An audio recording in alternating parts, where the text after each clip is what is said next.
Assalamualaikum warahmatullahi wabarakatuh. Alhamdulillah, wassalatu wassalamu ala Rasulillah wa ala alihi wa sahbihi wa mawala, amma ba'du. Rabbi shrah li sadri wa yassir li amri wa hlul 'uqdatam min lisani yafqahu qawli. Amsayna ala fitratil Islam wa ala kalimatil ikhlas wa ala dini nabiyyina Muhammadin sallallahu alaihi wasallam wa ala millati abina Ibrahim hanifan musliman wa ma kana minal musyrikin. Jamaah kaum muslimin rahimakumullah. Alhamdulillahirabbil alamin. Kita memuji kepada Allah Subhanahu wa taala pada sore hari ini 3 Ramadan 1442 Hijriah. Masyaallah, kita masih senantiasa diberikan rahmat, nikmat serta hidayah oleh Allah Subhanahu wa taala, yang mana kita bisa melaksanakan sholat asar pada kali ini. Ini adalah sebuah rezeki dan nikmat dari Allah Subhanahu wa taala. Mudah-mudahan sebagaimana sabda Nabi sallallahu alaihi wasallam, "Man shalla alal bardaini dakhala al-jannah," atau kama qala sallallahu alaihi wasallam. Barang siapa yang mengerjakan dua sholat di waktu yang dingin, yaitu subuh dan asar, maka dia masuk ke dalam surga. Mudah-mudahan kita melaksanakan asar seperti ini, ya, ini mendapatkan ganjaran surganya Allah Subhanahu wa taala. Amin. Yang kedua, salawat dan salam kita haturkan selalu kepada Nabi kita, Nabi Muhammad sallallahu alaihi wasallam. Begitu juga kepada seluruh para keluarga beliau, para sahabatnya dan para pengikutnya sampai hari kiamat. Jemaah kaum muslimin rahimakumullah. Di pertemuan kemarin kita sudah membahas tentang surat Al-Fajr ayat 1 dan 2. Ya. Pada hari ini insyaallah kita akan lanjut, yaitu di ayat yang ketiga. Allah taala berfirman, "Wasyaf'i wal watr." Demi yang genap dan demi yang ganjil. Genap dan ganjil ini banyak para ulama menafsirkan dari apa yang dimaksud dengan genap dan ganjil. Ada yang mengatakan genap dan ganjil yaitu secara umum, ya sudah, angka genap dan angka ganjil. Ada yang mengatakan bahwasannya yaitu sholat wajib, ada yang jumlahnya genap, duhur, asar, ya. Kemudian ada yang ganjil, salah satu contoh adalah maghrib. Ada yang sholat secara umum, ada genap, ada ganjil, yaitu witir. Namun Allahu alam, ada juga yang sebagaimana dirojihkan, yaitu asy-syaf'i wal watr, ya, bermakna yaitu syafa' genap ayyamut tasyrik, kemudian witir awal al-watr adalah hari Arafah. Ya. Kenapa? Karena kalau kita melihat ayat ini hampir bercerita tentang di hari atau di malam-malam awal, di hari-hari awal di bulan Zulhijjah. Wal fajr, kemarin kita katakan ada yang menafsirkan al-fajr itu adalah waktu fajar di hari raya Idul Adha. Kemudian layalin asyr, yaitu di 10 malam atau 10 malam di awal Zulhijjah. Kemudian syafa' adalah hari tasyrik. Hari tasyrik berarti tanggal 10, 11, 12, 13. Hari kurban. Hari kurban itu kan jumlahnya 4 hari, maka dinamakan syafa'. Kemudian watr adalah Arafah. Yang namanya Arafah itu cuman 1 hari, yaitu tanggal 9. Ya, jadi dalam asy-syafa', ya, ayyamut tasyrik, yang mana pada hari itu orang pada berkurban. Amalan yang paling utama di hari tasyrik adalah yaitu berkurban. Ya, Masya Allah, pahalanya sangat luar biasa. Sebagaimana firman Allah Ta'ala mengatakan, "La yanalallahu luhumuha wala dima'uha walakin yanaluhut taqwa minkum." ketika kita berkurban, yang namanya daging maupun darah itu tidak sampai ke langit. Yang sampai adalah takwanya kepada Allah Subhanahu wa taala. Maka ini luar biasa. Jadi asy-syafa' Allah bersumpah demi hari yang genap, yaitu hari tasyrik, atau yang dikatakan yaitu boleh juga angka-angka yang genap. Allahu a'lam. Kemudian watar itu adalah ganjil, ya, dalam sholat ganjil, atau atau mungkin juga Arafah sangat luar biasa amalan di hari tersebut. Salah satunya bagi orang yang tidak melaksanakan haji disunnahkan untuk berpuasa. Apa pahala puasa di hari Arafah di tanggal 9? Yaitu yukaffirus sanah al-madiyah, dihapuskan dosa-dosanya selama setahun yang lalu. Masya Allah. Ya, maka sungguh artinya sangat eman kalau orang tanggal 9 tidak puasa tuh, eman sekali. Ya, namanya hidup ini kan cuma sekali. Ya, siapa tahu itu adalah puasa terakhir, kita tidak tahu. Maka dari itu kita berusaha, Masya Allah, selama kita masih ada kemampuan, ayo kita laksanakan yang namanya sunnah-sunnah ini, karena yang namanya sunnah ini adalah sebagai penyempurna bagi amalan wajib kita. Nabi SAW mengatakan, awwalu ma yuhasabu bihi awwalu ma yuhasabu bihi al-'abdu yaumal qiyamah as-shalah, atau kama qala sallallahu alaihi wasallam. Ya, amalan yang paling awal, yang paling pertama nanti dihisab di sisi Allah di hari kiamat adalah sholat. Kalau sholatnya baik, maka setelah itu akan baik semua. Kalau sholatnya buruk, maka ya semuanya pun akan buruk. Maka Allah diperintahkan bahwasanya nanti dilihat sholat kita. Bagaimana sholat kita, sholat wajibnya. Kalau tidak sempurna sholat wajibnya, maka Allah perintahkan malaikat disuruh melihat apakah ada sholat sunnahnya. Kalau ada sholat sunnahnya, maka sholat sunnah inilah yang akan menutupi amalan wajibnya. Begitulah seluruh amalan nantinya.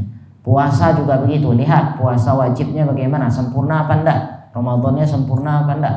Kalau enggak sempurna, lihat puasa sunnahnya. Kalau ada puasa sunnahnya, berarti inilah yang akan menyempurnakannya. Masya Allah. Maka dari itu, selama memang kita ada kemampuan, ada waktu dan sebagainya, berusaha untuk bisa melaksanakan yang namanya amalan sunnah. Jangan pernah meremehkan amalan sunnah. Oh, itu sunnah, yang penting yang wajib, sunnah tidak perlu. Ini bahaya omongan seperti ini selama kita mampu berusaha untuk dilaksanakan. Kemudian di ayat yang ketiga, yang keempat, walayalin ashar. Ya, walaili idza yasr. Walaili idza yasr. Dan demi malam apabila berlalu. Maksudnya di sini bahwasanya ya, malam itu Masya Allah ada keutamaannya. Ya, bahkan malam itu terasa begitu sangat-sangat cepat. Berbeda kalau kita di siang hari. Di siang hari kita masih menunggu. Tapi kalau di malam hari jam 10 kita tidur, tidak terasa. Perasaan lagi 1 detik, 2 detik sudah terbangun, dah jam 5. Ya. Sehingga Allah bersumpah di sini demi malam apabila sudah berlalu. Artinya kalau orang tidak mengisi malam secara baik, ya rugi. Ya, tidak ada keuntungan. Maka dari itu berusahalah untuk mengisi pada malam hari yang kita biasa. Ya, kalau bisa melaksanakan tahajud, Masya Allah luar biasa. Terlebih saat ini kita sahur. Ya, sahur kan biasanya kita lebih awal bangun jam 4-an begitu. Jadi sebelum sahur kita berusaha untuk sholat dulu 2 rakaat. Ya, kalau kita sudah melaksanakan tarawih bahkan witir, nanti sholat sahurnya kita saat sahur kita sholat 2 rakaat. Sholat apa? Itu bisa sholat tahajud. Ya, meskipun 2 rakaat tapi terhitung itu adalah sebagai sholat tahajud. Witir tidak perlu kita lakukan lagi karena kita sudah melaksanakan witir pada saat tarawih. Artinya kita berusaha menghidupkan malam itu juga dengan yang namanya ibadah, karena waktu sahur itu masih terhitung waktu malam, ya, belum waktu pagi. Kapan waktu pagi? Saat fajar menyingsing, saat fajar mulai datang, yaitu sholat subuh, baru dikatakan pagi hari. Nah jamaah rahimakumullah, jadi apa, walaili idza yasr, dan demi malam apabila dia telah berlalu. Kalau sudah malam berlalu berarti masuklah waktu siang. Baru Allah Ta'ala mengatakan, hal fi dzalika qasamul lidhi hijr, adakah pada sumpah itu diterima oleh orang-orang yang berakal? Ya, di sini kan Allah bersumpah nih, al-fajr walayalin ashar wasyaf'i wal watr wal laili idza yasr. Allah bersumpah di sini dengan, kalau kita lihat, 5 waktu, ya. Maka Allah kemudian mengatakan, apakah pada sumpah tersebut dapat diterima oleh orang-orang yang berakal? Ini maksudnya apa? Ditantang nih. Jadi yang mau menerima sumpahnya Allah di sini hanya untuk orang-orang yang berakal. Kenapa? Orang berakal akan memikirkan, kenapa Allah bersumpah dengan yang ini? Ada apa? Kenapa? Karena memang Allah bersumpah itu dengan makhluknya, itu menunjukkan suatu hal yang memiliki keutamaan. Maka orang-orang yang berakal berusaha mencari kira-kira ada apa ya di waktu fajar, apa ya yang kira-kira di waktu yang di waktu witir dan sebagainya. Ada apa ini semua? Maka dinamakan qasamul lidhi hijr, bagi orang yang memiliki akal. Hijr, ya, hijrun. Hijrun di sini adalah bermakna akal, ya. Kalau kita lihat ha jim ro itu biasanya menandakan terpisah, artinya benteng. Maka fungsi dari akal itu adalah supaya ini akal ini sebagai alat untuk mencegah bagi kita. Mencegah dari apa? Mencegah mengucapkan atau perbuatan yang buruk yang bisa menyebabkan kita dosa atau menurunkan derajat kita di hadapan Allah. Jadi Allah berikan kita akal untuk berpikir. Ya, dinamakanlah dia hijr. Ya. Dia adalah sebagai pencegah. Ya. Jadi akal inilah yang mencegah apa yang kita lakukan. Salah satu makna hijr adalah hijr Ismail. Ya. Hijr Ismail yang dalam Ka'bah, ya. Bangunan hijr Ismail itu kan temboknya enggak penuh. Ya, temboknya hanya sekedar setinggi pundak. Ya. Kenapa dinamakan hijr Ismail? Sesungguhnya kalau kita kembali, hijr Ismail itu adalah termasuk dari bagian Ka'bah. Ya.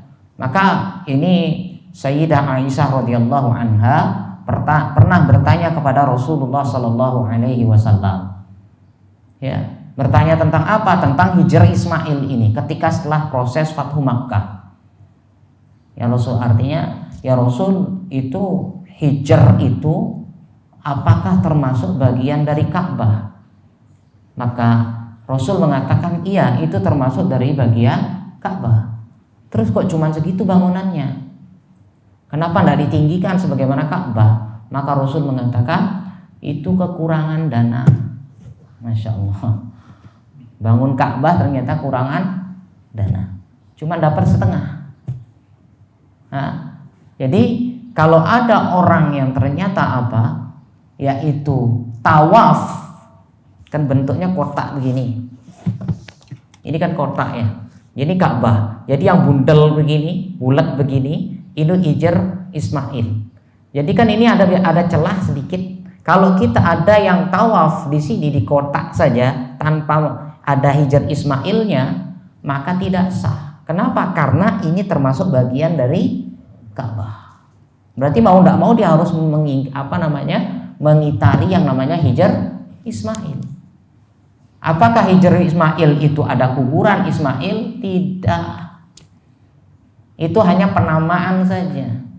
Ya, penamaan saja. Kalau makom Ibrahim jangan kita katakan makam. bukan. Maqam Ibrahim itu adalah, mohon maaf, tempat injaannya Nabi Ibrahim ketika membangun Ka'bah. Kan ada ya, kalau kita apa namanya istilahnya sekarang yang scaffolding. Ya, kalau zaman sekarang kan scaffolding ada. Kalau dulu kan tidak ada scaffolding. Makanya itu dipakai injaan, nah ya nampak lah. Nah, Hijr Ismail kalau kita lihat dalam sejarahnya yang dikatakan diriwayatkan bahwasanya dalam Ibnu Katsir rahimahullah, Hijr Ismail itu apa namanya? Waktu itu per Ka'bah pada saat Nabi SAW berumur 35 tahun, Ka'bah pernah hancur karena ada banjir bandang. Banjir bandang, Ka'bah hancur, jadi ada sisa-sisa bangunan sedikit lah. Yang akhirnya di sana ya sudah Ka'bah dibangun kembali pada saat itu. Nah, dalam proses pembangunan Ka'bah ternyata Masya Allah ya, Bani Makhzum mengatakan ya, jadi ada tokoh dari Bani Makhzum, termasuk ini keluarga Nabi SAW, ibunya Fatimah ya. Jadi bibi Fatimah, ibunya Nabi SAW punya paman namanya ya apa namanya ya, yang menjadi tokoh dari yaitu suku Bani Makhzum. Ya, Bani Makhzum di sini dia mengumumkan, sekarang kita akan bangun Ka'bah, tidak boleh dalam pembangunan Ka'bah ini ada harta ya, tidak boleh ada harta kecuali yang halal. Maka dari itu harta dari hasil pelacuran, dari hasil transaksi riba, dari hasil menzolimi orang tidak boleh dipakai untuk membangun Ka'bah. Masya Allah. Artinya apa? Murni saat itu.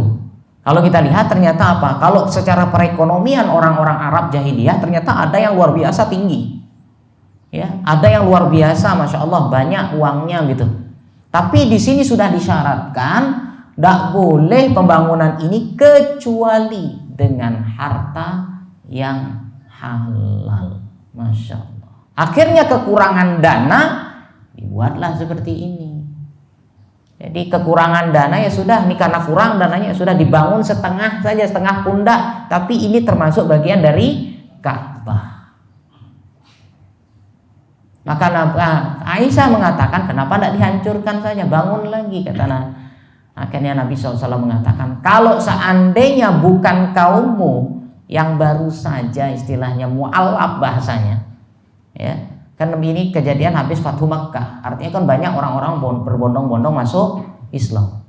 Ini kalau tidak kaummu baru masuk Islam, aku khawatir mereka menolak, aku pasti akan hancurkan itu, aku akan jadikan satu dengan Ka'bah, bahkan pintunya itu akan rata dengan tanah tingginya. Kalau sekarang kan tinggi, lumayan pintunya itu ya, pintu Ka'bah kan tinggi ya, jadi Nabi berharap sebenarnya jadi pintunya itu rata dengan tanah, jadi tidak terlalu tinggi. Namun ini tidak dilakukan oleh Nabi SAW melihat kemaslahatan yang lebih besar. Kalau daripada ngurusin ini lebih berbahaya, akhirnya mereka lebih malah nanti menolak, bahkan dihancurkan semuanya, terjadi hal-hal yang tidak diinginkan, ya sudah. Istilahnya Nabi di sini mengalah untuk menang. Maka ini jamaah rahimakumullah, sehingga Hijr Ismail dinamakanlah Hijr sebagai pencegah supaya orang tidak masuk nyelonong ya dari pintu sedikit itu keliling Ka'bah. Sehingga orang yang melakukan tawaf di sana, apalagi nanti yang istilahnya dalam pelaksanaan rukun di haji itu kan tidak boleh, sehingga nanti tidak sah hajinya kalau melakukan tawaf di tengah seperti ini, istilahnya ngambil jalan pintas, padahal cuma sedikit aja kok, cuman orang-orang yang malas jalan aja ya. Jadi itu Hijr Ismail, jadi tidak ada di sana makamnya Ibrahim, itu hanya penamaan saja, dinamakan Hijr, yaitu sebagai pencegah, penghalang. Itu juga akal kita dinamakanlah Hijr. Apakah dalam sumpah itu dapat diterima oleh orang-orang yang berakal? Jadi namanya akal ini adalah Hijr, mencegah kita dari perbuatan keji dan buruk. Nah, demikian mungkin yang bisa kami sampaikan pada sore hari ini. Masya Allah, mudah-mudahan apa yang kita sampaikan meskipun ringkas, singkat, bisa memberikan manfaat bagi kita semua. Amin ya rabbal alamin. Demikian, barakallahu fikum wa sallallahu ala nabiyyina Muhammad. Subhanakallahu bihamdika asyhadu an la ilaha illa anta astaghfiruka wa atubu ilaik. Assalamualaikum warahmatullahi wabarakatuh.